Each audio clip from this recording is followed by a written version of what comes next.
ley, tienen que investigar para poder contestarlas. Ahora bien, cualquier otra clase de dudas del curso, con mucho gusto se las voy a contestar. Espero que hayan leído los artículos que les dejé del 1 al 96 y sobre todo del 1 al 25 con más dedicación para que ustedes vayan entendiendo lo que es el curso de Derecho Procesal Civil y Mercantil.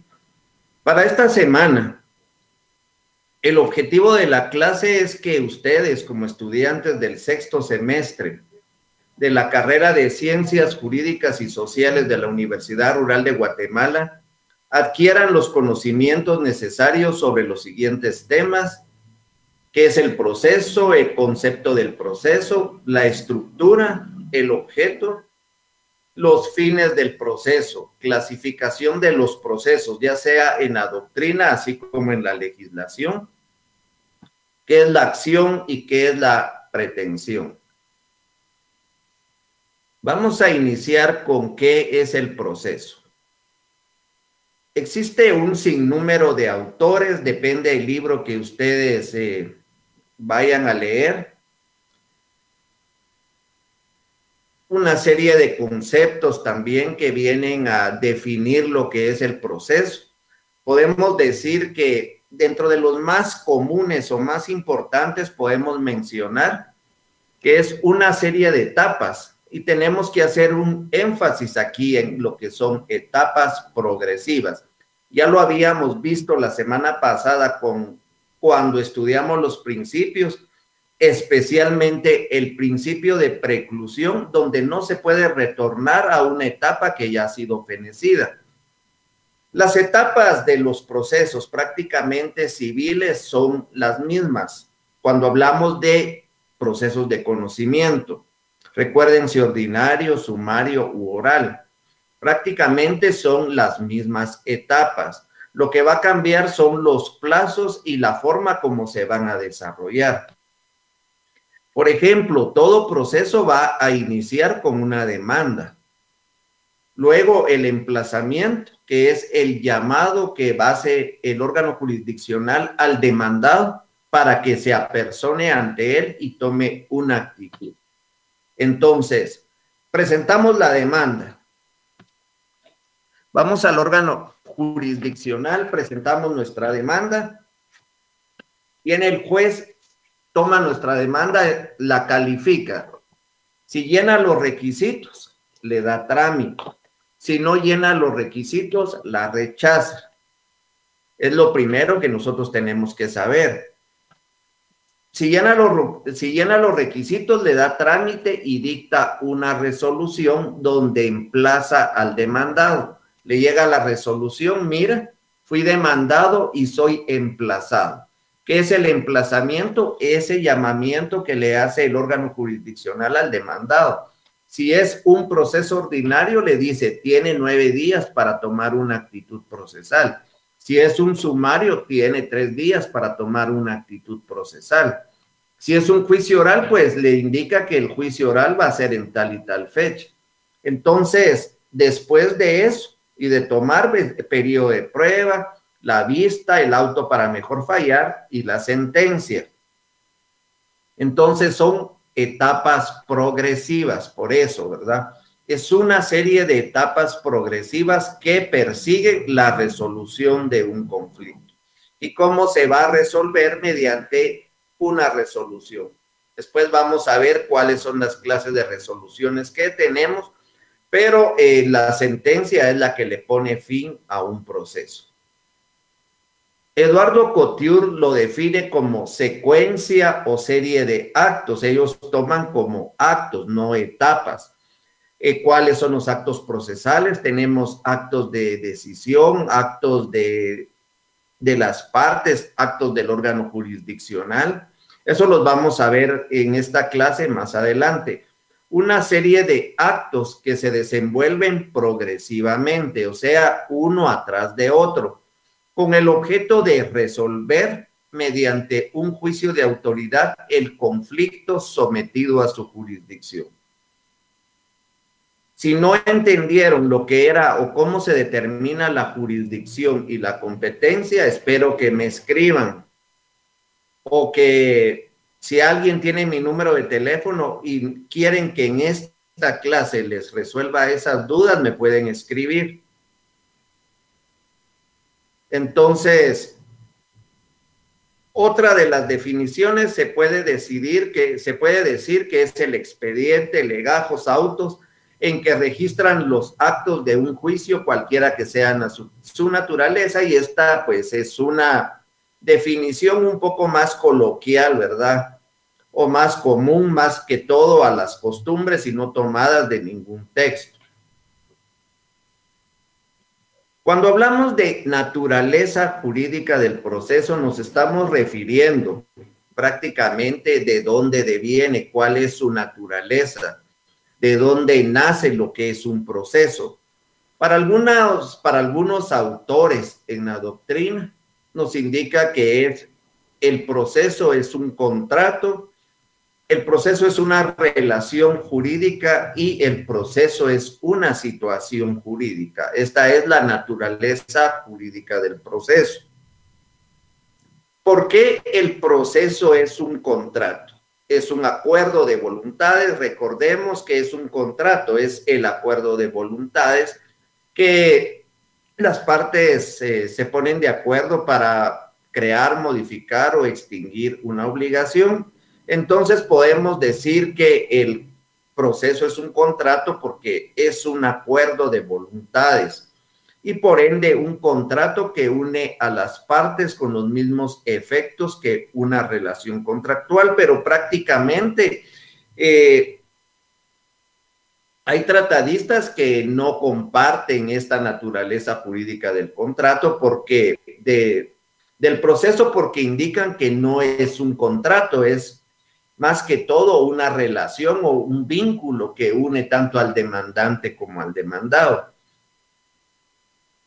La siguiente naturaleza jurídica nos indica: el proceso es una relación jurídica porque los sujetos procesales se encuentran ligados entre sí, investidos de facultades y poderes que les confiere la ley unos con relación a otros, y podríamos decir que es lo más acertado que hay dentro del proceso, porque existe una relación. Algunos autores pues indican que cuando nace esta relación. ¿Será que nace cuando es emplazado o cuando es contestada la demanda? Difieren en cuánto nace la relación jurídica. Recuerden, su cliente pues necesita o quiere una pretensión del órgano jurisdiccional, va con ustedes para que accione.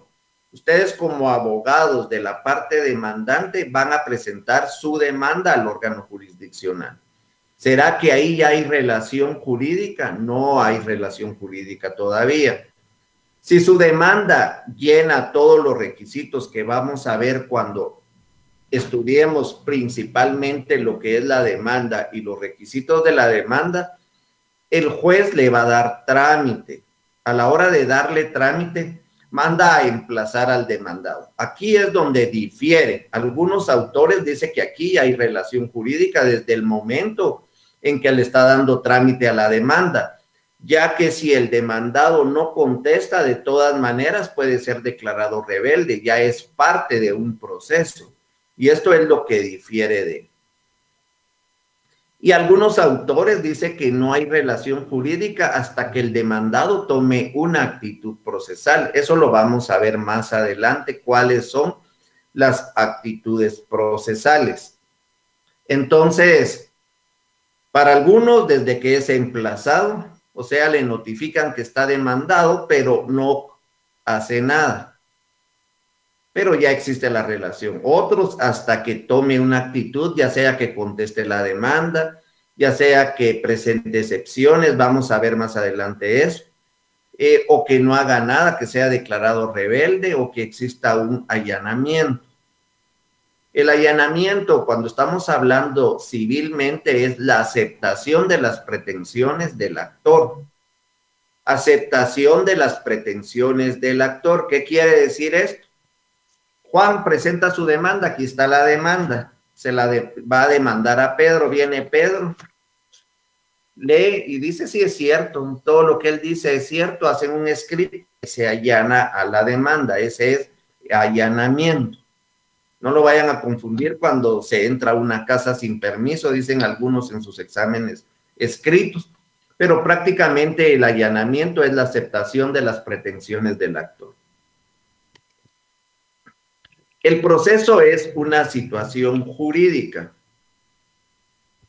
Las partes no están ligadas entre sí, sino que se encuentran sujetas al orden jurídico. ¿Qué quiere decir? Que la relación no va a ser entre el demandante y el demandado, sino que ambos al órgano jurisdiccional. Es decir, una situación frente a la sentencia judicial. ¿Qué quiere decir eso? La relación o la unión va a ser entre demandante y órgano jurisdiccional y demandado y órgano jurisdiccional. No va a haber una relación entre ellos mismos. Esta es la situación jurídica. Ahora bien, vamos a clasificación de los procesos. Existen en doctrina un sinnúmero de clasificaciones, las más importantes que podemos mencionar. Podemos decir que tenemos por su contenido, por su función, que es la más importante y la que vamos a trabajar tanto en el resto de procesal civil 1 como procesal civil 2, es la base, esta clasificación por su función. Tenemos también por su estructura y por su subordinación. Cuando hablamos el proceso se clasifican por su contenido, se refiere a la materia del derecho objeto del litigio. Esto se lo tienen que aprender también. Es importante cómo se clasifican los procesos de acuerdo a su contenido. Podemos decir que hay procesos civiles cuando se refiere a dilucidar situaciones que están dentro del derecho sustantivo civil, Código Civil. También tenemos procesos de familia cuando están los tribunales de familia, incluso también en el Código Civil tenemos situaciones que corresponden, que se diluciden en procesos de familia, por ejemplo, fijación de pensión alimenticia, la pérdida de la patria potestad, la filiación, paternidad y filiación cuando no ha sido reconocido y la señora quiere que lo reconozca, entonces también es un proceso de materia de familia. Ahí tenemos varias relaciones familiares cuando la señora no deja que el papá se comunique con los hijos y él pues ha cumplido con su pensión y todo, pero no lo dejan, él puede iniciar un proceso de relaciones familiares y esto es lo que se contiene aquí. Penales, pues ya sabemos, ¿verdad? Los delitos, la aplicación de las penas y medidas de seguridad, la tipificación de todas las conductas que puede ser un posible delito. También tenemos laborales administrativos. Entonces, los procesos según su contenido se clasifican de acuerdo a la materia de derecho objeto de litigio y aquí tenemos la división, procesos civiles, familia, penales, etc. También pueden dividirse atendiendo a la afectación total o parcial del patrimonio. Encontramos procesos singulares, ya los habíamos visto cuando hay varias pretensiones. Cuando afectan parte del patrimonio de una persona, no están afectando todo el patrimonio, sino que solo parte. Tenemos la vía de apremio, el ejecutivo, las ejecuciones especiales y los procesos universales que afectan la totalidad del patrimonio, como el caso de las ejecuciones colectivas, concurso necesario, quiebra y la sucesión hereditaria. Esta es la más importante o la que más nos interesa para poder nosotros entablar un juicio o un proceso. Los procesos se clasifican de acuerdo a su función en 3. Proceso cautelar, proceso de conocimiento y procesos de ejecución. ¿Cómo se clasifican los procesos de acuerdo a su función? Cautelares, de conocimiento y de ejecución. De acuerdo a su contenido, civiles, penales, laborales, familia, administrativos y todo lo que ustedes quieran. Por su función, cautelares, de conocimiento y de ejecución. Cuando hablamos de cautelares, su finalidad, ¿cuál es la finalidad? Garantizar las resultas de un proceso futuro.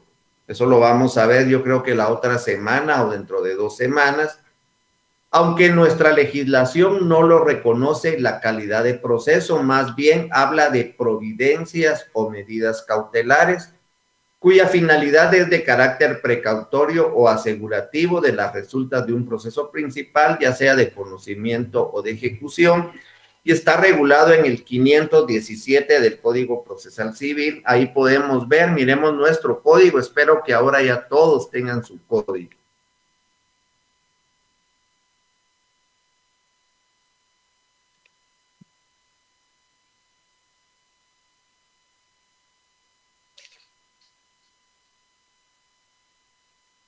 Está regulado y empieza en el libro quinto, alternativas comunes a todos los procesos con providencias cautelares. Aquí podemos ver, capítulo 1 nos habla de seguridad de las personas. Solo vamos a ver los títulos y dentro de las siguientes semanas pues les voy a estar explicando a qué se refiere. Tenemos las medidas de garantía. Ahí podemos ver lo que es el embargo, la anotación de demanda, el arraigo, etcétera, y termina en lo que es el 537. Aquí dentro del concepto miramos que dice nuestra legislación no le reconoce la calidad de proceso, más bien se habla de providencias o medidas cautelares cuya finalidad es de carácter precautorio o asegurativo. Existen, se pueden tomar como procesos o se pueden tomar simplemente como providencias o medidas cautelares. ¿Y esto cómo se va a establecer? De acuerdo a cómo ustedes lo vayan a solicitar. Por ejemplo, si ustedes piensan demandar a una persona por alimentos, que es lo más común, y ustedes quieren embargarle el salario, bueno, aquí no, porque en alimentos no hay que prestar garantía. Pongamos que les deben por tarjeta de crédito. El banco, ¿qué puede hacer? Puede embargar el salario, si es un mutuo, es una cantidad bastante alta, puede embargar un bien inmueble. Si es un bien inmueble el que está dentro de la contienda, pues puede hacer una anotación de demanda. ¿Cómo lo puede hacer? Lo puede hacer de 2 formas. Lo hace como un proceso, solo hace la solicitud de embargo, hace la solicitud que le van a embargar, se hace el trámite y traban embargo sobre el salario o sobre algún bien, depende de lo que se pida. Pero, ¿cuál es el requisito? Tiene que prestar una garantía. Tiene que demandar obligatoriamente en daños y, tiene que demandar obligatoriamente 15 días después de que trabe el embargo. Si no, pues puede ser demandado por la otra parte como daños y perjuicios. Entonces, requisito, prestar garantía. Entonces, esto es un proceso anterior al proceso principal. No sé si me entienden ahí. Un proceso anterior al proceso principal que se llama proceso cautelar. ¿Cuál es la finalidad? Asegurar o garantizar las resultas de un proceso posterior. Por ejemplo, el asunto principal es el cobro de una deuda. Van a empezar ustedes su proceso en el mes de agosto, van a terminar en agosto del 2022, perdón, o 2023, y cuando den la sentencia favorable, el señor ya se gastó el dinero, si tenía un carro ya vendió el carro y va a decir, yo no tengo nada, no tengo con qué pagar. Y recuerden que no se puede ejecutar aunque tenga esa sentencia, aunque sea favorable para su cliente, ustedes le van a decir, mire, fue favorable, pero no tienen dinero, dice que no se puede ejecutar. Entonces, eso es lo que sucede. La finalidad del proceso cautelar es asegurar eso. El señor no sabe que va a ser demandado, anda tranquilo ahí por la calle. El proceso no se le notifica a esa parte, solo se le coloca y hay una resolución de que está embargado su salario. Cuando él se da cuenta, o las cuentas bancarias, cuando él se da cuenta y va al cajero, pues mirará que no puede sacar dinero, va al banco y pregunta, no, usted tiene un embargo. Pero el banco tiene que demandar 15 días después. Eso es como proceso. Se le reconoce calidad de proceso. Ahora, como providencia o como medida, el banco hace su demanda principal, cobrando ese dinero, o cualquier otra persona que quiera cobrar ese dinero o cualquier otra situación. Y lo que va a hacer es, dentro de esa demanda, en un apartado, en las peticiones o qué sé yo, solicitar que se le embargue el salario, que se le embarguen las cuentas. Eso lo va a hacer como medida o como providencia. Aquí no tiene que prestar garantía, no tiene la obligación de 15 días después de demandar, porque está demandando, es la demanda principal, es el asunto principal. Entonces, esa es la diferencia entre proceso y medida. Procesos de conocimiento. Los procesos de conocimiento, pues, son también llamados procesos de cognición. Permítanme un segundito.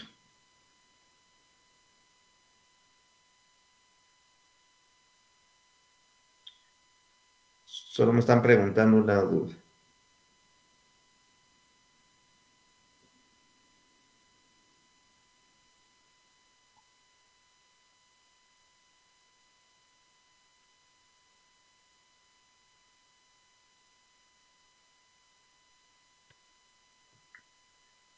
Me preguntaban la diferencia que no habían entendido entre proceso y medida. Pues prácticamente el proceso es antes de la demanda principal y la medida va dentro de la demanda principal. Continuemos. Procesos de conocimiento, también llamados procesos de cognición. El objeto de estos procesos es que pretenden la declaratoria de un derecho controvertido. ¿Qué quiere decir un derecho controvertido? Que no sabemos a quién le asiste, no sabemos si de veras tiene derechos, no sabemos si de veras le corresponde ese derecho, o si prácticamente existe el derecho o no existe. Esto está regulado en el libro 2 del Código Procesal Civil y Mercantil. La semana pasada, pues, vimos la clasificación de los libros. Tenemos al juicio ordinario, que es el juicio principal dentro del curso de Procesal Civil y Mercantil. Y también dentro del proceso civil es el juicio tipo, el juicio más importante, el que tenemos que entender, el que tenemos que dominar. Es la parte medular de este curso. Principalmente tenemos que aprender a manejar el juicio ordinario. ¿Cuándo se aplica el juicio ordinario? Se aplica cuando no hay un trámite establecido. Leamos el artículo 96. Y aquí vamos a ver cuándo es cuando tenemos que aplicar el oral, el sumario o el juicio ordinario.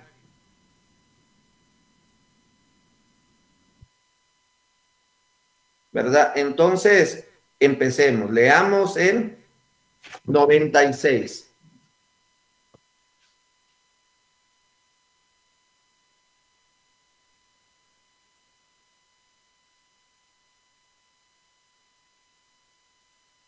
Dice vía ordinaria. Leamos todos. Las contiendas que no tengan señalada tramitación especial en este código se ventilarán en juicio ordinario. Todas las contiendas que no tengan señalada tramitación especial en este código se ventilarán en juicio ordinario. Los procesos de conocimiento tenemos prácticamente tres: el juicio ordinario, todas las contiendas que no tengan establecido un proceso especial se ventilarán en juicio ordinario. Las que tienen un proceso especial, juicio oral, juicio sumario, y el decreto 67-95 del Congreso de la República regula lo que es la materia arbitral, que eso lo van a ver ustedes en el 10º semestre, si no estoy mal, en lo que es el arbitraje. Los procesos de conocimiento están regulados del artículo 96 al artículo 268 del Código Procesal Civil y Mercantil, y pues nos establece cualquiera de estos juicios. Lo importante que tenemos nosotros como estudiantes que saber es en qué momento aplicar el juicio ordinario, el juicio oral o el juicio sumario. Todos con nuestro código, por favor.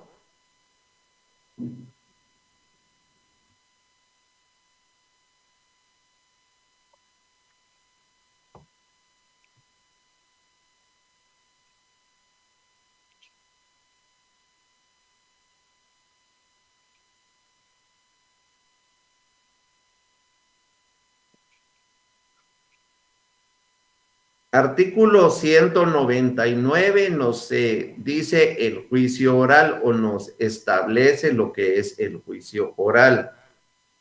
El 229 nos establece lo que es el juicio sumario. 96, juicio ordinario, las contiendas, todo lo que no tenga un trámite establecido. El juicio oral en el 199 y el juicio sumario en el 229. Tengamos esos tres artículos a la mano, yo aquí los tengo, ustedes pueden ver. Y empezamos, pues.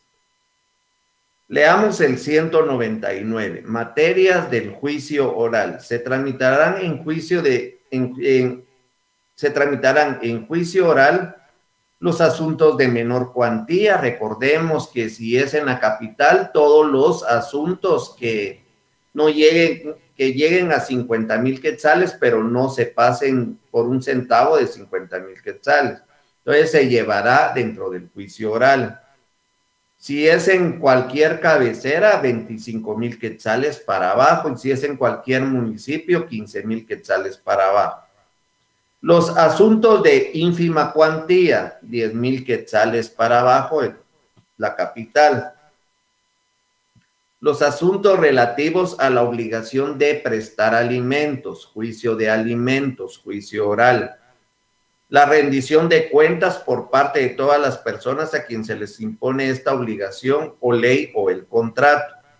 5, la división de la cosa común y las diferencias que existen entre copropietarios en relación a la misma. La declaratoria de jactancia y los asuntos que por disposición de la ley se tengan que llevar en juicio oral. Juicio sumario, 229. Asuntos de arrendamiento y de desocupación. La entrega de bienes muebles que no sean dinero, por ejemplo, mercaderías. La rescisión de los contratos, un contrato que nosotros firmamos pero no lo está cumpliendo la persona, lo podemos hacer mediante la rescisión de contratos. La deducción de responsabilidad civil de funcionarios y empleados públicos y los interdictos, y eso lo vamos a ver cuando miremos el juicio sumario.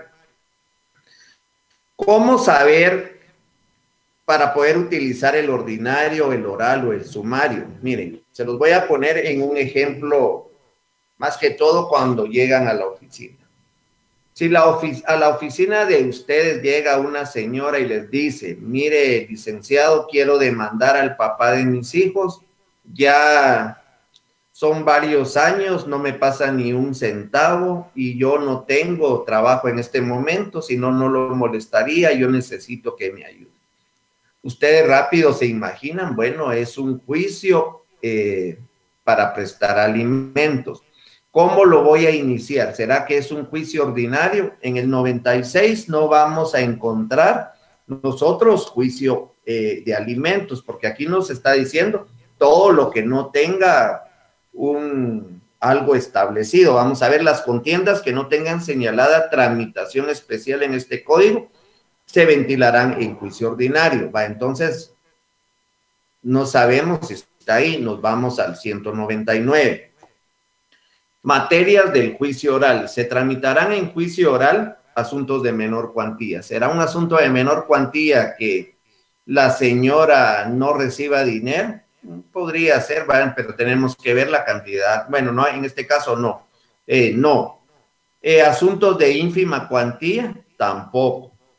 Los asuntos relativos a la obligación de prestar alimentos, eso sí. Entonces, ¿qué juicio vamos a utilizar? Sabemos que tenemos que utilizar el juicio oral. Es un juicio de conocimiento. Otro ejemplo, llega con ustedes una persona y les dice, mire, licenciado, yo tengo una casa, la estoy dando en alquiler, la señora XXX lleva no sé cuántos meses y no me pagan ningún centavo. A mí no me interesa que me cancele, yo lo que quiero es que desocupe. Necesito que me lleve ese proceso. Primero es un proceso de conocimiento porque tenemos que probar si le asiste el derecho. Si realmente no le ha pagado, él tiene que probar que no le ha pagado, pero ella también tiene el derecho de probar que sí le ha pagado, porque puede ser que él necesite el local porque le ofrecieron, otra persona le ofreció más dinero mensual y él está viendo cómo lo saca. Entonces se tiene que defender. Entonces, juicios de desocupación y arrendamiento. Nos vamos al 96, ahí no hay nada regulado. Nos vamos al 199, asuntos de menor cuantía, no. Asuntos de ínfima cuantía, tampoco. Asuntos de prestar alimentos, no. Y leemos todo eso. ¿Será que está ahí el juicio de desocupación? No, nos vamos al 229. Asuntos de arrendamiento y de desocupación, si este es, entonces lo voy a presentar dentro del juicio sumario. Ya. ¿Cómo funciona el arbitral? Por ejemplo, llega una persona y les dice, fíjese, licenciado, que yo tengo un terreno, estoy en el fondo, me dejó mi mamá ahí en el fondo y habló con mis hermanos que me tienen que dar paso. Pero nosotros no lo registramos en una escritura, sino que de palabra y no teníamos problemas hasta que mi mamá falleció y ahora no me quieren dar paso, pusieron una cerca ahí y no me dejan pasar. ¿Qué podemos hacer? Entonces vamos al 199, al 229, asuntos de arrendamiento de desocupación, no. Entrega de bienes muebles que no sean dinero, no, porque no nos deben nada. Rescisión de contrato, no, porque no había un contrato. Interdictos, tampoco. Nos vamos al 199. Asuntos de menor cuantía, no sería un asunto de menor cuantía. Un asunto de ínfima cuantía, no sería un asunto de ínfima cuantía. Asunto relativo a la obligación de prestar alimentos, no, porque no nos está pidiendo una señora que le pasemos dinero a sus hijos. Nos está pidiendo que la señora se obligue a dar un camino, una constitución de servidumbre. Entonces, no está regulado en el 199, no está regulado en el 229. Sin embargo, en el Código Civil nos dice que tiene la obligación de dar un camino. ¿Cómo lo voy a hacer nosotros efectivo? Mediante un proceso. Pero como ese proceso no está establecido dentro de estos dos artículos, no tiene una tramitación especial, entonces va a ser un juicio ordinario de constitución de servidumbre de paso.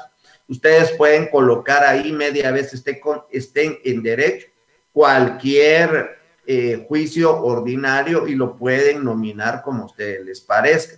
Por ejemplo, era con ustedes una persona, mire, fíjese que mi papá falleció y supuestamente no había dejado escritura, sin embargo el vecino apareció como que ahora él es el dueño con una escritura y nosotros pensamos que esa escritura es falsa o que él lo amenazaron o bajo efectos de licor o algo realizó esa escritura. Entonces nosotros, si estamos en tiempo, podemos plantear un juicio ordinario de nulidad de instrumento público o nulidad de negocio jurídico, que tienen que estar de la mano, porque hay vicios del consentimiento como violencia, dolo, error, falta de capacidad legal porque estaba bajo efectos de alcohol, pero lo tenemos que probar. Están en el 199, no está la nulidad de instrumento público. Nos vamos al 229, no está la nulidad de instrumento público, entonces sabemos que es un ordinario de nulidad por el artículo 96. Espero que esto lo entiendan bien y si no, pues miren, les voy a dar mis teléfonos 5585-7836. Si gustan me agregan algún grupo ahí de WhatsApp, pero me colocan estudiantes, si no, no les contestaría y son preguntas referentes si no entendieron competencias, si no entendieron jurisdicción, si no entendieron procesos cautelares de conocimiento, cómo se debe de ustedes presentar su demanda, qué juicio van a seleccionar, cosas así, les contesto. Si me van a preguntar en la pregunta número 4 del cuestionario que usted realizó o que ya estaba ahí, no entiendo cuál es la pregunta, esas ustedes las tienen que investigar. Procesos de ejecución. El fin de esta clase de proceso es, mediante el requerimiento judicial, el cumplimiento de un derecho previamente establecido. Ya lo habíamos visto la semana pasada. Entonces, aquí ya sabemos quién tiene el derecho, porque ya hay una sentencia, puede ser una sentencia extranjera. Nosotros lo que tenemos que hacer es hacer que se cumpla. Por ejemplo, la semana pasada les hablaba de un contrato de mutuo de garantía hipotecaria.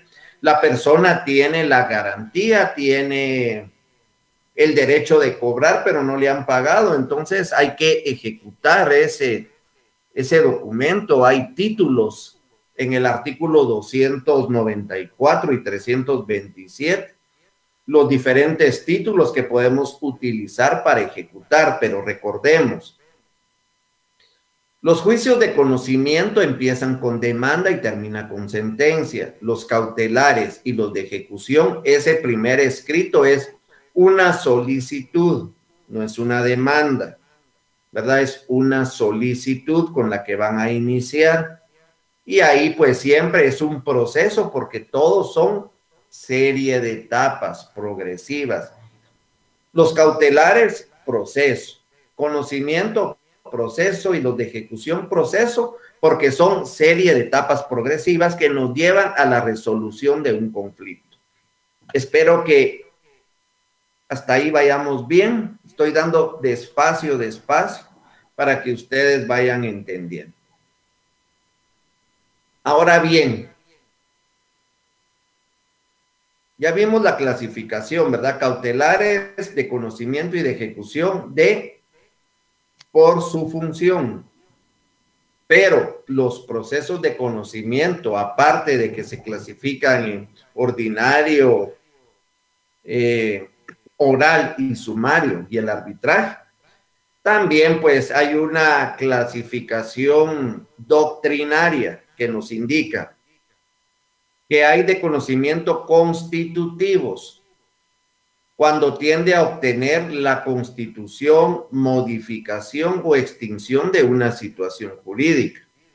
La pretensión y la sentencia se denominan constitutivas, porque van a constituir una nueva situación jurídica. Por ejemplo, el divorcio, porque son casados, de ahí se van a constituir como solteros, la filiación extramatrimonial, también podemos decirlo, porque se va a constituir un derecho entre el padre y el hijo. Antes de la filiación, pues no era el papá, no era el hijo, sino que empezamos con un juicio de conocimiento para que se constituyera ese parentesco. Entonces hay constitutivas, por ejemplo, el divorcio y la filiación extramatrimonial, porque recuerden que cuando son hijos del matrimonio, solo con el hecho de ir a RENAP y ya está inscrito el matrimonio, pues ya se aduce que son hijos del papá. Ahora bien, cuando no son casados, pues hay formas de reconocerlo mediante escritura pública, presentándose al RENAP o en forma judicial cuando él se niegue. Claro que tenemos que presentar los medios de prueba, por eso son procesos de conocimiento.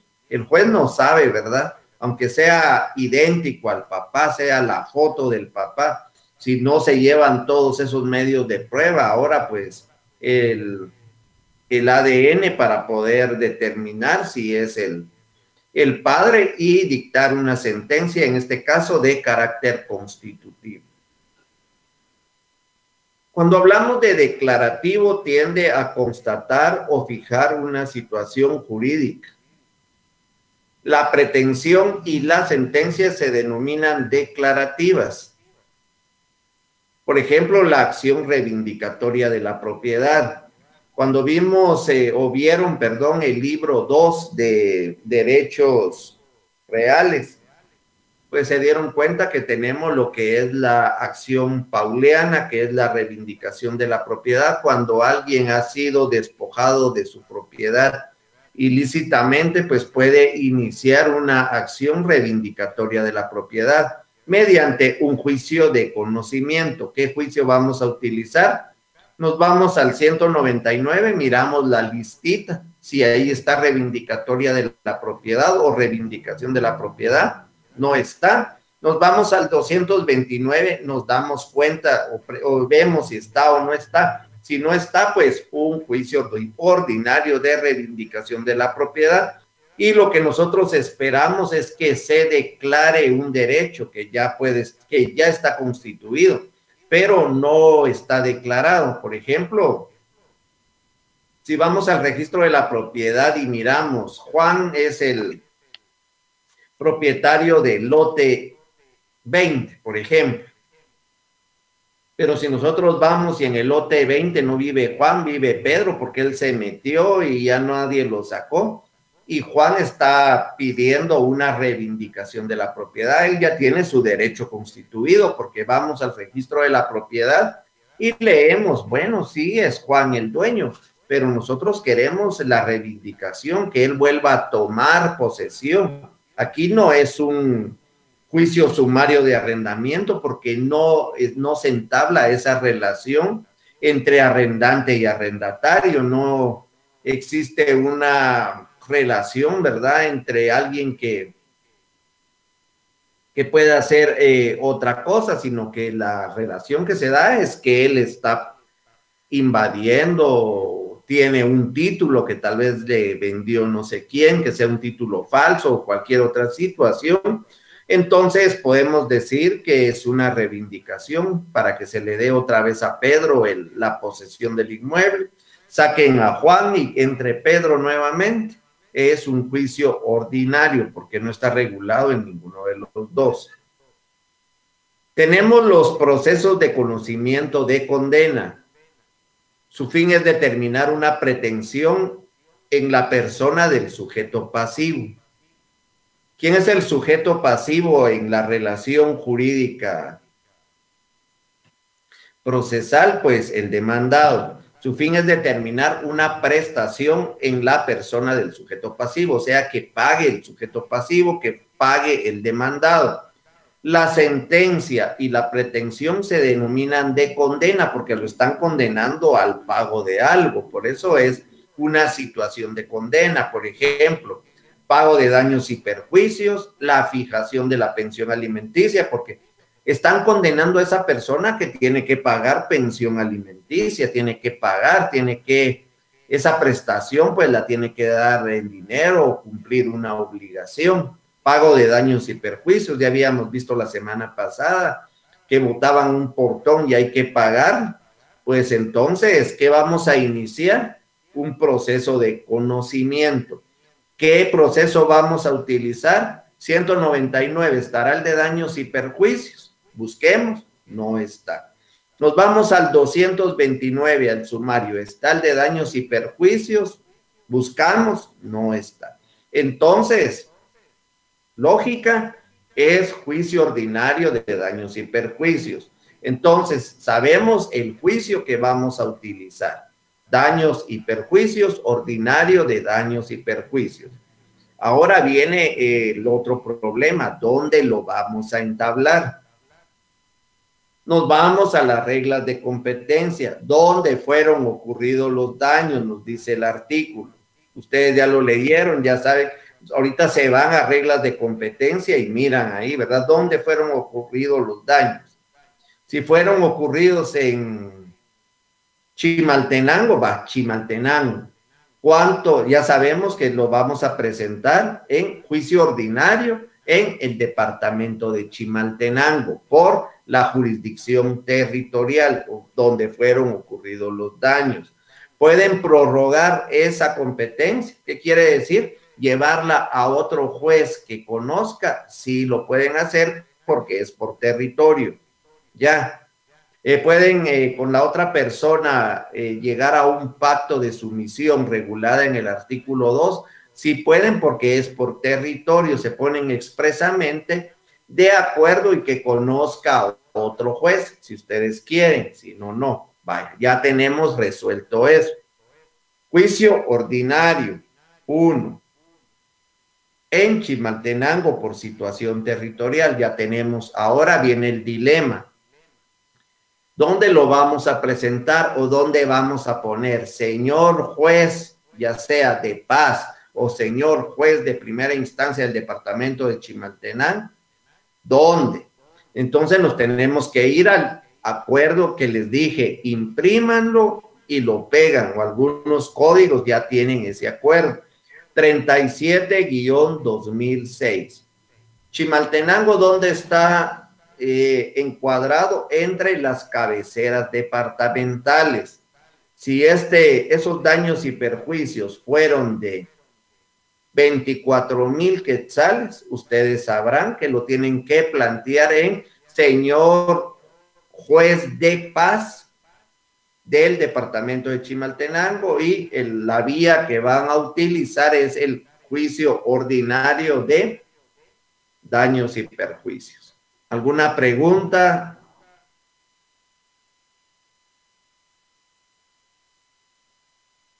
¿Alguna pregunta hasta ahí? Nadie escribe, nadie manda ningún correo, no sé si están entendiendo.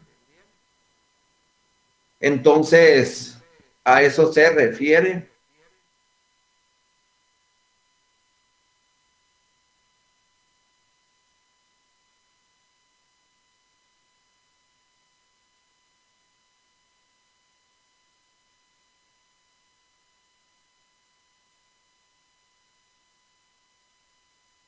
Aquí hay un grupo, pues pueden preguntar. No sé si sea el mismo, me imagino que sí. Entonces, ¿estamos claros hasta ahí cómo tenemos nosotros que presentar nuestro proceso? Continuemos.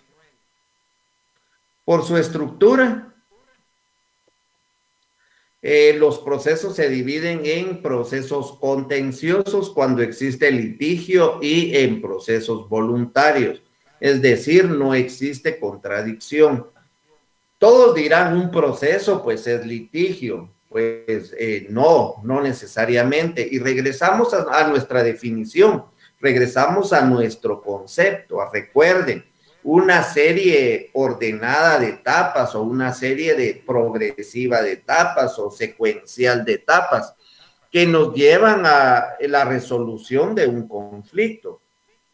Puede que dentro de ese proceso sean procesos donde haya litigio, ¿verdad? Que se ponga el demandante y demandado y contestación de la demanda, pruebas y todo, y así vamos avanzando hasta una sentencia.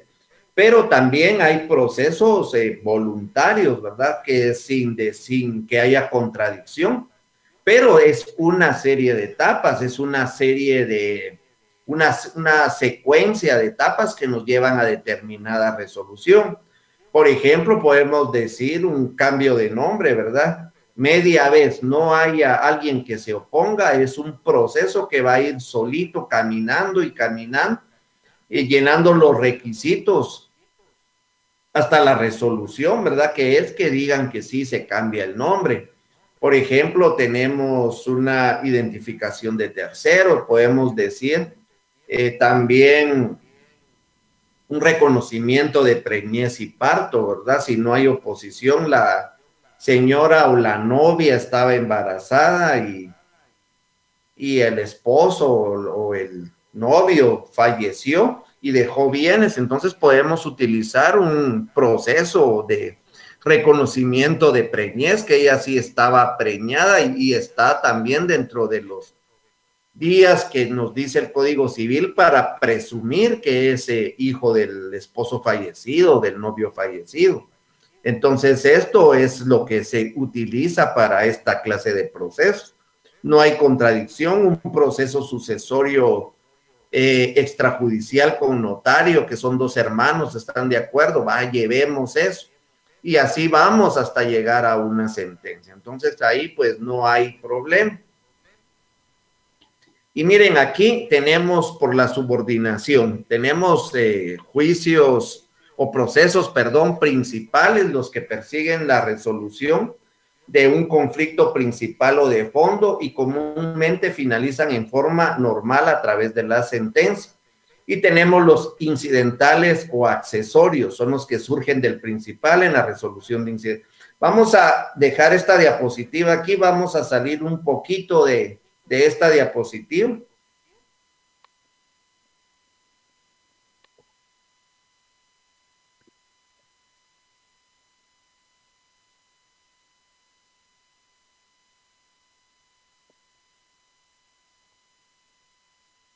Les voy a colocar aquí esto que estaba haciendo hace ratito, pero no soy muy buen dibujante, pero tal vez aquí van a entender bien eso, por favor. Aquí les coloqué asunto principal. Todo proceso principal va a iniciar con una demanda, aquí lo coloqué, y comúnmente pues termina con una sentencia. Hasta ahí vamos bien. Vamos a tomar el ejemplo de que aquí nosotros vamos de la ciudad capital a la ciudad de Antigua. La demanda inicia en la ciudad capital y aquí la sentencia es en la ciudad de Antigua. El asunto principal es la carretera. Aquí, capital Antigua. El asunto principal no se tiene que desviar, este es el asunto principal, demanda, sentencia. Dentro de cualquier proceso salen ramificaciones, puede ser que pinche una llanta, que me desvíe en una gasolinera, que entre a un Super 24 y ya no salga de ahí. Se pueden dar un montón de situaciones, eso podemos tomar como situaciones incidentales o procesos incidentales que se pueden dar dentro de un proceso. Y aquí se los coloqué como una ramificación. Puede ser que se dé una vez, puede ser que se den 2 veces, que se den 3 veces. Y siempre vamos parando la llegada a la sentencia. Por ejemplo, si nos vamos al juicio ordinario, presentamos la demanda. Y le notifican al otro abogado, el otro abogado pues va a examinar la sentencia, va a examinar la demanda y encuentra que no cumple con los requisitos procesales. Recordemos cuáles son los requisitos procesales. Los vimos la semana pasada, que es la jurisdicción, la competencia, la personería, la personalidad y los requisitos de la demanda. Si no cumple con esos presupuestos, puede interponer una excepción. Por ejemplo, juicio de alimentos, que es el que más comprenden y el que más fácil de comprender. Demanda. ¿Quién va a iniciar la demanda? La mamá del niño. Ella tiene legitimación y tiene personalidad. Si ella la presenta, pues no hay problema, se va el proceso, sentencia. Pero lo presenta la mamá o la vecina. ¿Tendrá derecho? No tiene derecho. Interponemos una excepción de falta de personalidad y se inicia un proceso chiquito llamado incidental. Se detiene vamos a ver si se detiene o no, vamos a verlo más adelante. Se detiene el asunto principal y nos vamos a este pequeño proceso incidental. Si es excepción, yo les puse ese ejemplo, son aquí, bueno, no sería el de alimentos, porque el de alimentos es oral, ¿verdad? Pongamos cualquier otro proceso. Inician aquí, ustedes plantean una excepción porque no llena los requisitos, no es la persona indicada, digamos, un deudor y un acreedor y un deudor. No está demandando el acreedor, sino que un vecino del acreedor, entonces ustedes, no es él el que tiene que demandar, sino que tiene que demandar el acreedor. Les dan 2 días a la otra parte para que ellos se pronuncien y digan, mire, sí, yo tengo derecho porque el señor me vendió todos sus créditos y aquí está el documento. Entonces, le van a abrir 8 días de pruebas si son cuestiones de hecho y 3 días para la resolución, y esto va a ser mediante un auto. Recordemos, las resoluciones que nos dice la ley del organismo judicial, tenemos 3: autos, decretos y sentencias. La sentencia solo resuelve el asunto principal, de aquí para acá. Solo, sentencia aquí. Pero en estos pequeños procesos que se van dando o ramificaciones, también tiene que existir una resolución, algo que resuelve, ¿verdad? ¿Tendría el derecho de demandar? Puede que el auto diga con lugar el incidente porque no tiene derecho a demandar y ahí termina el proceso. O puede decir sin lugar el incidente porque él sí tenía derecho a demandar y que se siga el asunto principal donde se quedó. Y entonces por eso son incidentes que van sucediendo en el camino. Son pequeños procesos que van apareciendo dentro del camino. Imagínense, salimos a las 2 de la tarde de la capital, llegamos a las 4 de la tarde a la Antigua, supuestamente. Pero si suceden incidentes dentro del camino, puede que lleguemos en 2 días, en 3 días, 4 días. Y eso es lo que pasa en los procesos civiles, ¿verdad? Que todos no sabemos qué puede suceder. Nos pueden interponer un recurso, nos pueden interponer una excepción, nos pueden interponer cualquier otra clase de incidentes para ir retrasando la llegada aquí a la meta, ¿verdad? Entonces, a esto se refiere el trámite incidental y esto está regulado en el artículo 136. Voy a salir de aquí. Esto lo acabo de hacer, traté ahí de dibujarlo, ¿verdad? Entonces,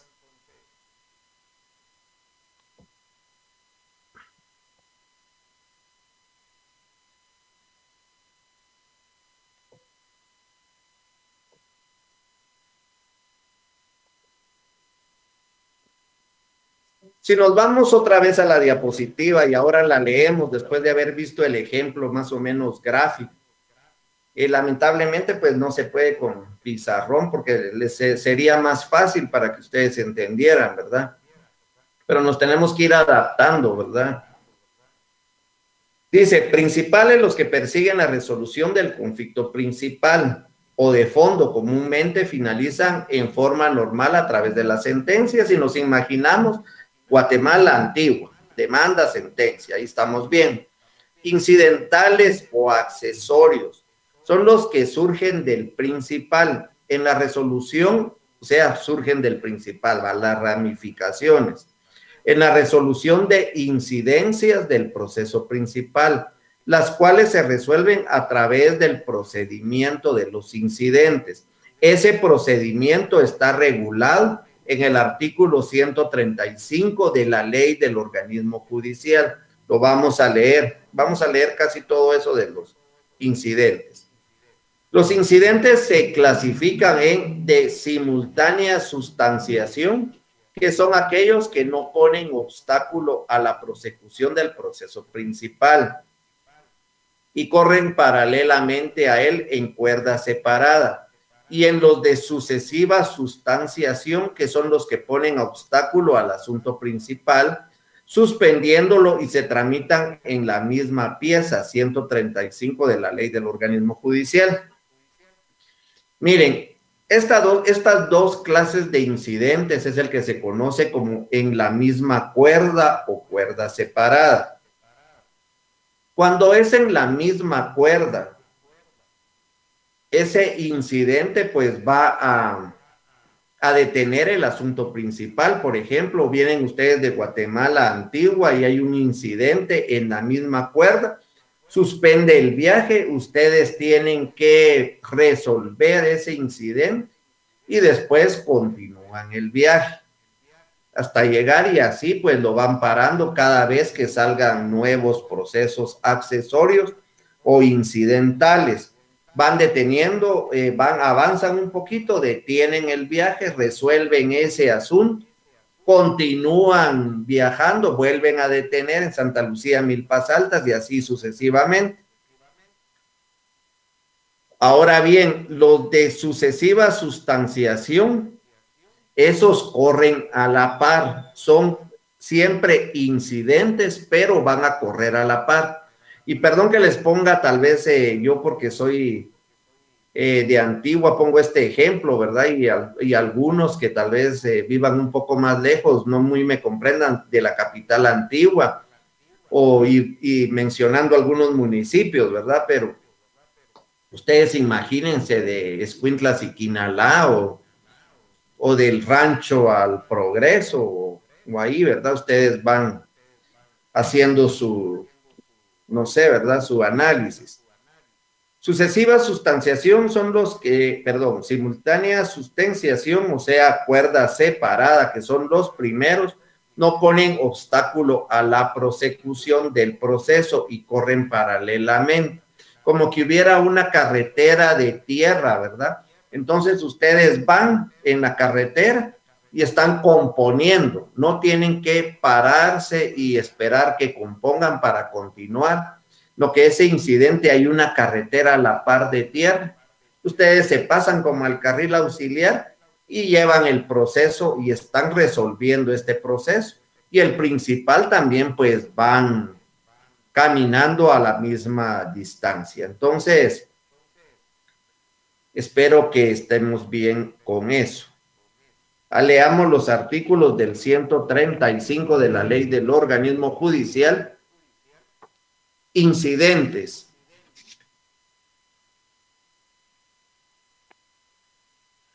Toda cuestión accesoria que sobrevenga y que promueva en ocasión,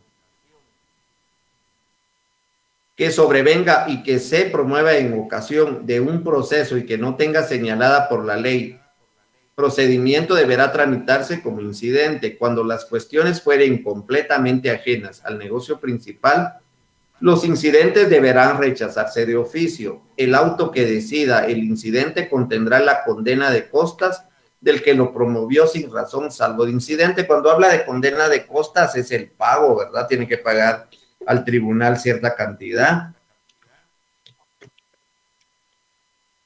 Tiene que pagarle a los abogados de la otra parte. El 136 nos habla de suspensión del proceso, los incidentes que pongan obstáculos al curso del asunto. Se sustanciarán en la misma pieza de autos, quedando estos, mientras tanto, en suspenso, impide el curso del asunto, todo incidente, sin cuya previa resolución es absolutamente imposible de hecho o de derecho continuar. 137, pues es pieza separada. Los que pongan obstáculo a la persecución del asunto, que los que no pongan, se sustanciarán en pieza separada que se formará con los escritos y documentos que señale el juez. En el Código Procesal Civil y Mercantil vamos a encontrar que se puede tramitar en cuerda separada. Ellos específicamente lo dicen. Si no lo dicen, sabemos que es en la misma cuerda y suspende el proceso y se resuelve ese incidente y de ahí continuamos con el proceso. Trámite. Promovido el incidente, se dará audiencia a los otros interesados si los hubiere por el plazo de 2 días. Los incidentes de nulidad carecerán de efectos suspensivos, excepto el tribunal. Prueba. Si el incidente se refiere a cuestiones de hecho y cualquiera de las partes pidiere que se abra prueba, el juez lo considera necesario, el mismo se abrirá a prueba. Miren, y se resuelve con un auto. No todos los incidentes se abren a prueba. Cuando son cuestiones de derecho, pues el trámite es solo 3 días para interponerlo, 2 días de audiencia a la otra parte y 3 días para resolver. Acuérdense de aquel modelo de Mazda 323, que se les quede incidentes 323, 3 días para interponer, 2 días de audiencia a la otra parte y 3 días para la resolución, el auto que lo va a resolver, 323, 323, que se les quede. ¿Cuál es el trámite de los incidentes? 3 días para interponer, 2 días de audiencia a la otra parte y 3 días para resolver. Cuando son cuestiones de hecho, después de la audiencia, pues se abre a prueba por 8 días. Y ahí se les facilita todo.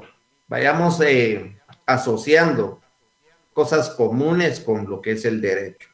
Fases del proceso. Iniciación. Los actos de iniciación del proceso están representados por la demanda y por la contestación de la misma.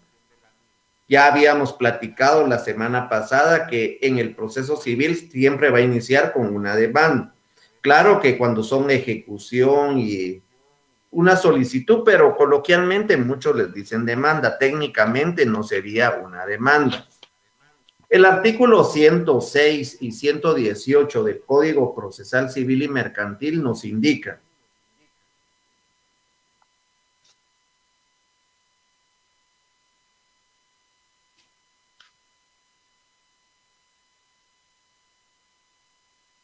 contenido de la demanda. En la demanda se fijarán con claridad y precisión los hechos en que se funda, las pruebas, y mi código ya está bien rayado, pero se fijará con claridad, la precisión, los hechos en que se funda, las pruebas, el fundamento de derecho y las peticiones. Entonces, este es el contenido de la demanda. Y el 118, contestación de la demanda. La contestación de la demanda deberá de llenar los mismos requisitos del escrito de demanda. Si hubiera que acompañar documentos, será aplicable lo dispuesto en los artículos 106 y 111. Pues eso lo vamos a ver más adelante, cómo tenemos que presentar nuestra demanda, cuántas copias según y qué documentos debe de acompañar nuestra demanda. El desarrollo es aquí donde las partes, por disposición de la ley, deben de probar sus respectivas proposiciones. Recordemos, ¿quién tiene la carga de la prueba en el proceso civil? Las partes. En el proceso laboral, pues el patrono en algunas ocasiones, pero hay situaciones en las que sí es el trabajador.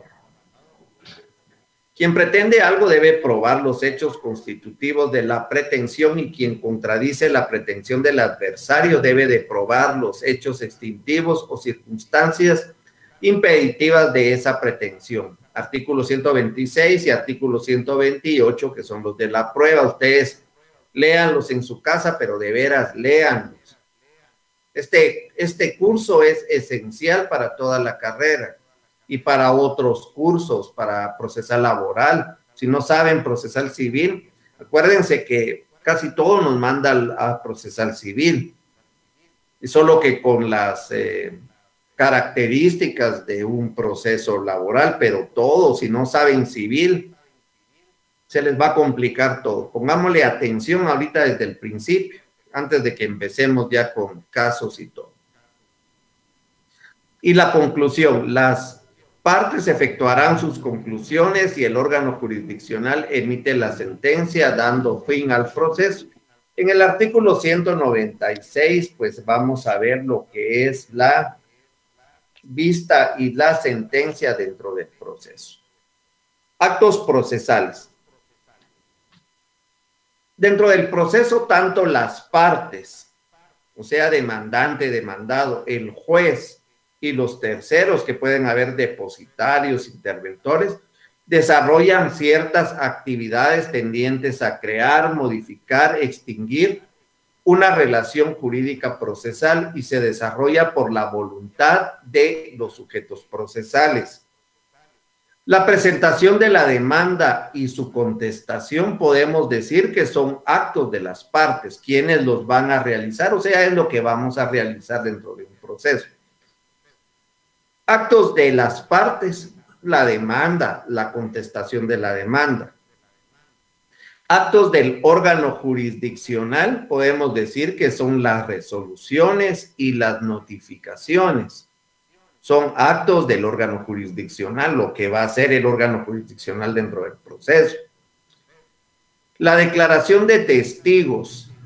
Acuérdense que no son partes, sino que son personas ajenas al proceso, pero que van a ser como terceros, ¿verdad?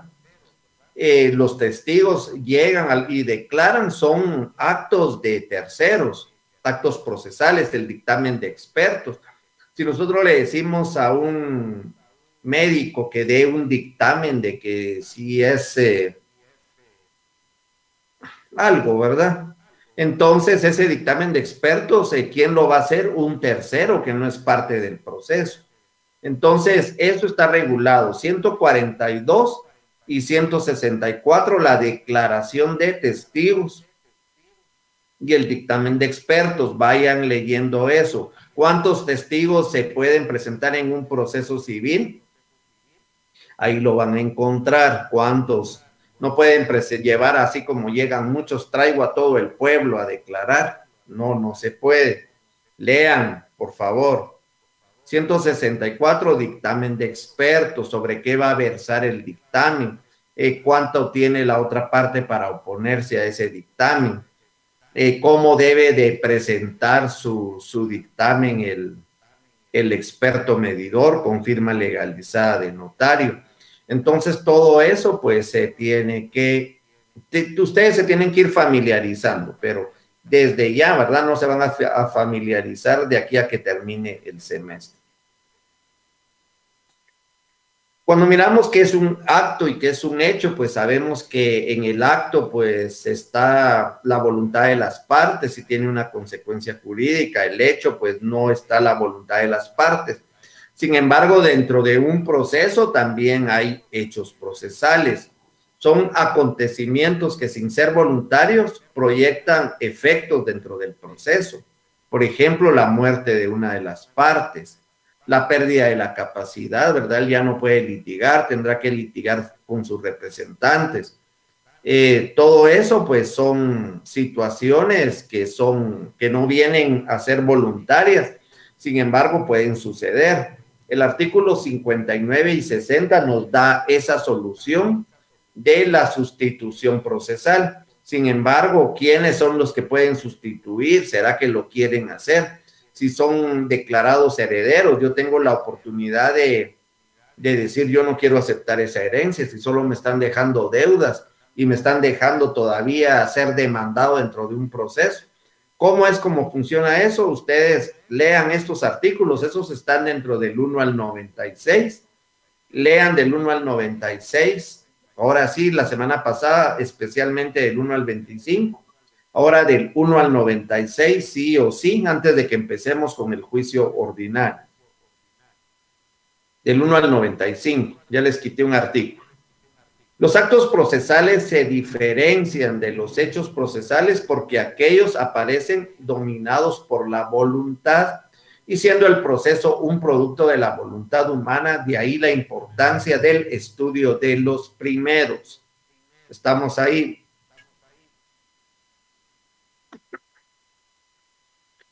Los actos procesales ahora en la legislación guatemalteca, lo que vimos era doctrina, pero es importantísimo, porque les mencioné artículos que se relacionan con la doctrina.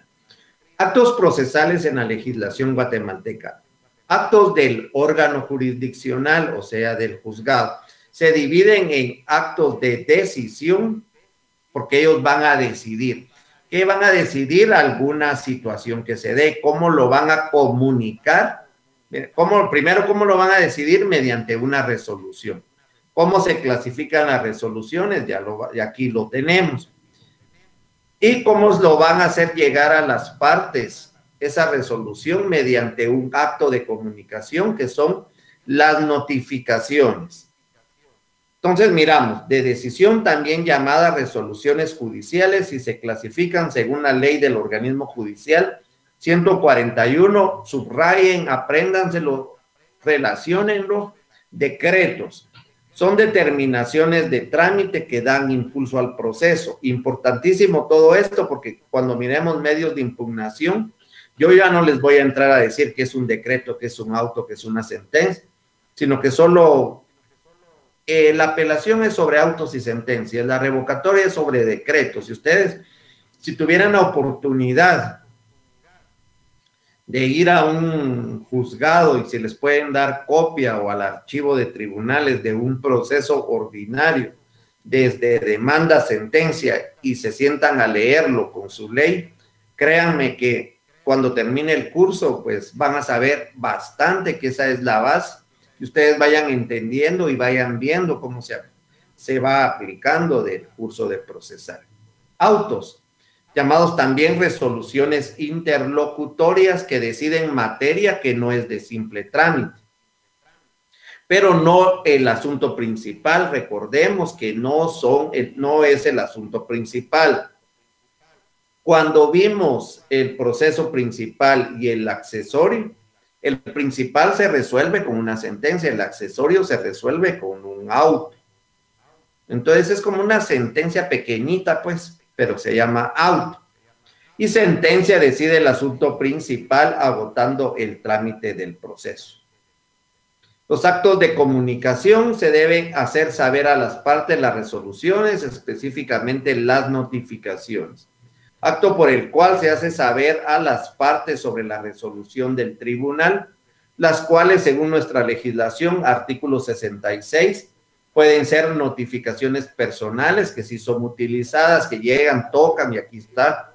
Tenemos que ver cómo se determina, leamos del 66 al 70 y algo, cómo se debe de notificar. Esto es importantísimo. Una mala notificación, aunque ustedes vayan adelantadísimos, ya están por dictar sentencia y la otra parte no se pronuncia.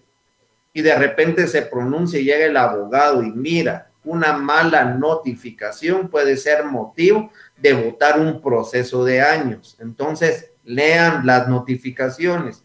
Cuando son personales, ¿por qué se dan por el estrado del tribunal? ¿Qué quiere decir? Ustedes llegan, fueron declarados rebeldes, ya no les van a notificar, entonces les van a notificar en los estrados, o sea, esa pizarra que está ahí, llegan ustedes a cualquier juzgado y miran, hay un montón de notificaciones.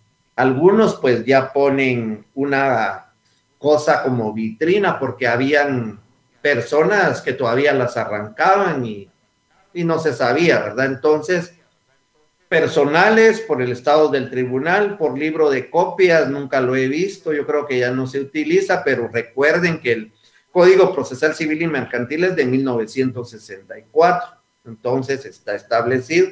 Por boletín judicial tampoco, y ahora pues ya sabemos que a casiller, eso no se los coloqué, se me olvidó ponerles cuál es el número de acuerdo y la adhesión a las notificaciones electrónicas, pero tiene que ser expresamente. Ustedes hacen un memorial sometiéndose o adhiriéndose a las notificaciones electrónicas y ponen un casillero que tienen que abrir en la en la, perdón, en el tribunal, en el organismo judicial, perdón. Ustedes solicitan casillero, les llegan, tienen que escanear el carnet, tienen que escanear su DPI para que les den su número de casillero y sus credenciales. Y lo primero que tienen que hacer es cambiarle la contraseña y ahí ya llegan las resoluciones. Esto es ahorita bueno, ya hace años que, más o menos como en el 2012 que se creó. Y ahorita con lo de la pandemia, pues ya muchos juzgados están sugiriendo, porque no es obligatorio, porque se tienen que adherir, utilizar el casillero. Exhortos, despachos y suplicatorios.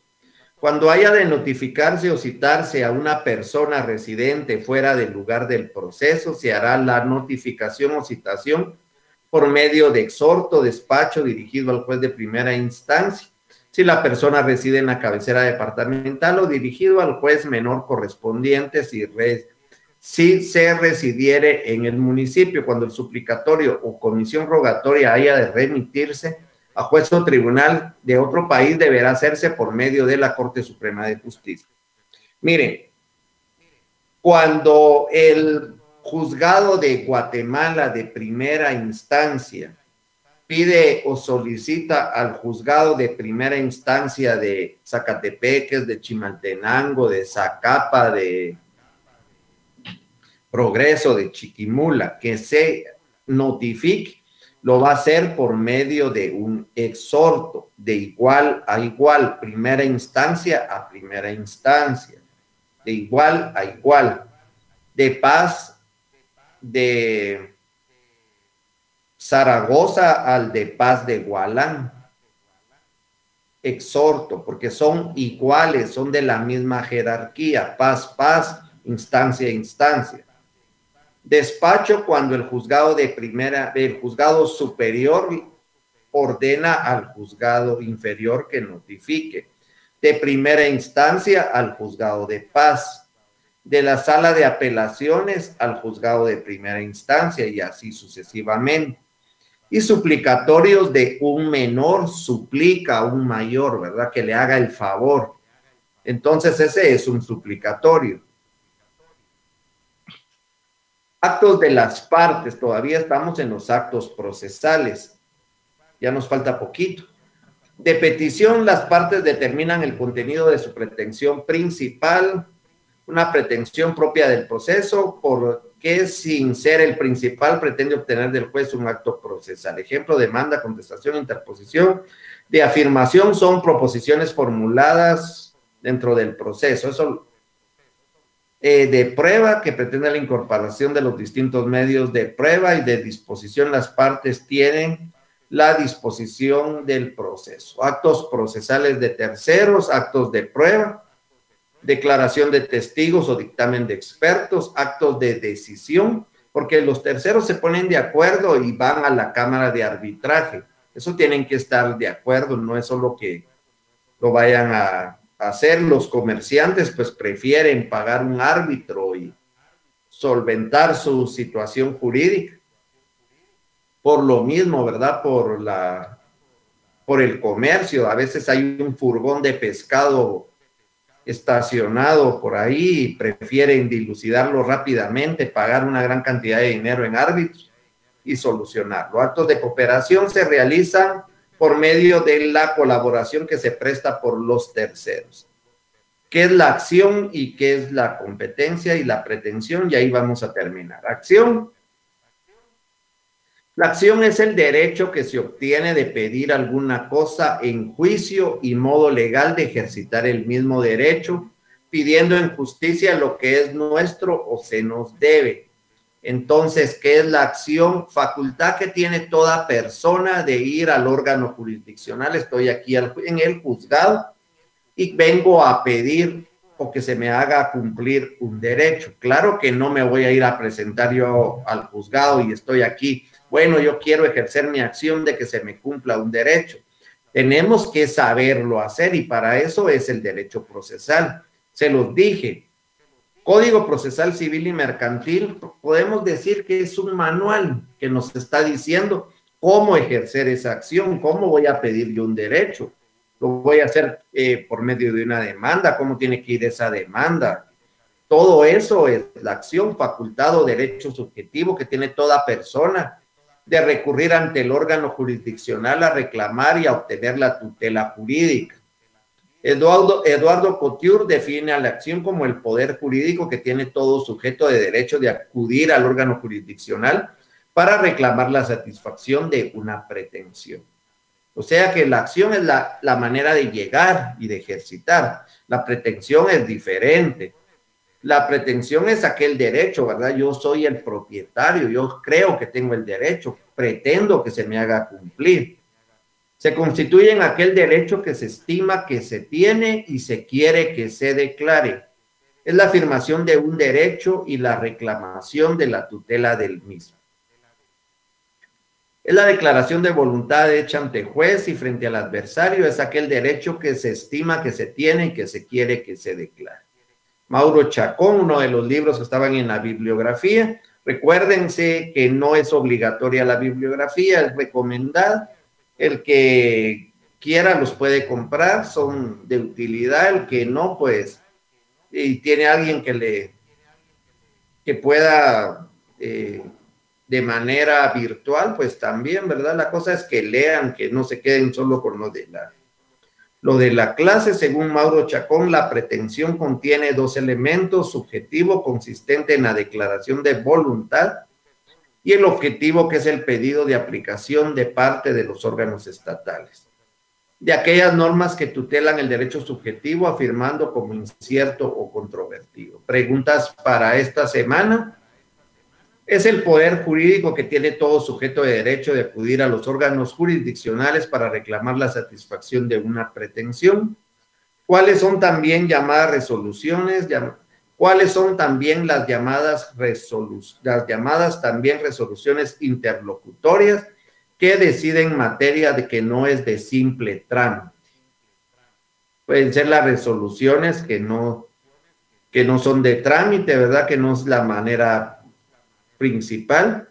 ¿Qué nombre recibe aquel derecho que se estima que se tiene y que se quiere que